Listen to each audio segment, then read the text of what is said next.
Hey, I'm Lorelei, registered dietitian nutritionist. Welcome once again to my kitchen. Today I wanted to show you how you can make your own sunflower seed butter. Sunflower butter can really be used in any way that you use any other nut butter like peanut butter or almond butter. However, I know a lot of people are allergic to peanuts, whereas sunflower seeds, maybe you aren't. So sunflower butter would be an alternative for people who have allergies, or maybe it's just a fun, different taste to try. You can certainly buy sunflower butter. I find it tends to be a little pricey in the grocery store, and often it has added ingredients like sugar and additional oils, whereas if you just buy plain raw sunflower seeds, they're pretty cheap, and that's all that's in there. We're going to roast them first. It helps to bring out the oils, and it gives the sunflower butter a nice kind of nutty, toasty flavor, which is really going to help to make it taste yummy. So I've got the oven on, and I'm going to do about 2 cups of sunflower seeds in this batch of sunflower butter. I'm going to pour these into a single layer on a baking pan, if they'll come out.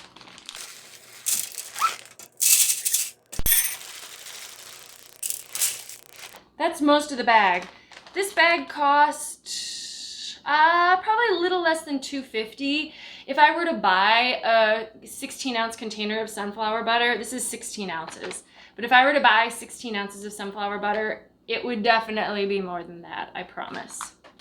Try to get them in a single layer. That's the best way to get them to brown up. And we're gonna put them in the oven for, I don't know, I would say maybe 10 minutes, but keep an eye on them. You definitely don't want them to burn. When you start to smell them, that's the time to take them out. Don't wait too long. And I also will probably flip them over once during their roasting process.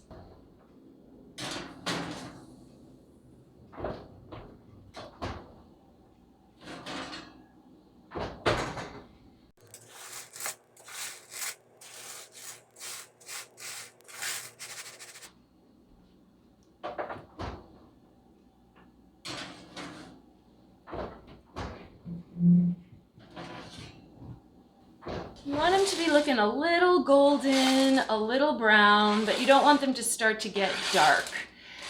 After these have roasted, they're pretty hot, so you may actually want to set them aside for a few minutes just to cool down a little bit. You really do need to use a food processor or something pretty powerful like a Vitamix blender to make a seed butter. Just a regular blender probably is not going to cut it. So I'm going to use my food processor. It does take some time, so it's going to be a lot of processing, scraping the sides, stopping, starting, keep it going. It takes some time. Be patient. It's going to be crumbly at first, but eventually when the oils start to come out of the seeds, it will all come together and become a creamy butter. Did you know that sunflower seeds have calcium in them? We all know that we can get calcium from dairy products, but if you choose not to eat dairy products, you may need to find some other plant-based sources of calcium. Sunflower seeds is one of them. However, it doesn't contain a ton of calcium, so I wouldn't rely on it 100%. For example, about 2 tablespoons of sunflower seeds has about 30 milligrams of calcium in it, whereas a cup of milk has about 250 to 300 milligrams of calcium. We're supposed to get about 1,000 milligrams in a day, so sunflower seeds can add to, but not complete your calcium picture for the day. All right, so we're just gonna put this in the food processor. I don't want to spill.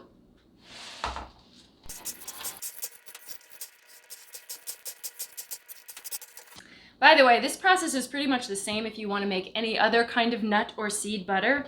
I just like sunflower seeds because they're accessible and affordable. I'm also going to add a little bit of salt. You don't have to do that. Like if you were to buy a salted peanut butter, it's going to be a similar flavor, so if you like a little salt, you can add it in there if you want to. I've tried to do this with raw sunflower seeds. It does not work as well. I'm not sure why. I think it just has to do with the ability of the oils to come out of the seed, and roasting really seems to help with that. And then it's just going to be a lot of processing.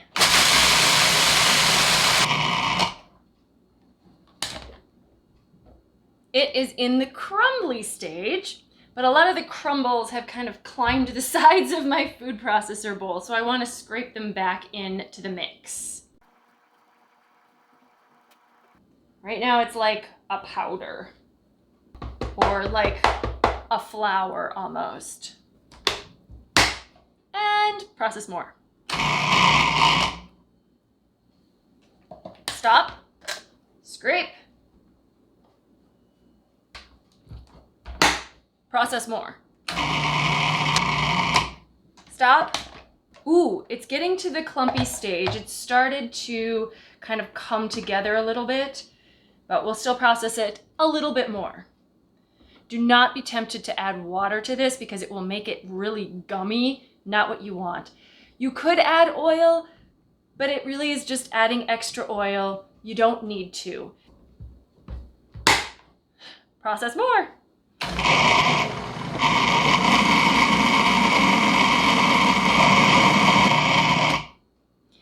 You will know when it has come together. This has taken at least 5 minutes of processing, so be patient.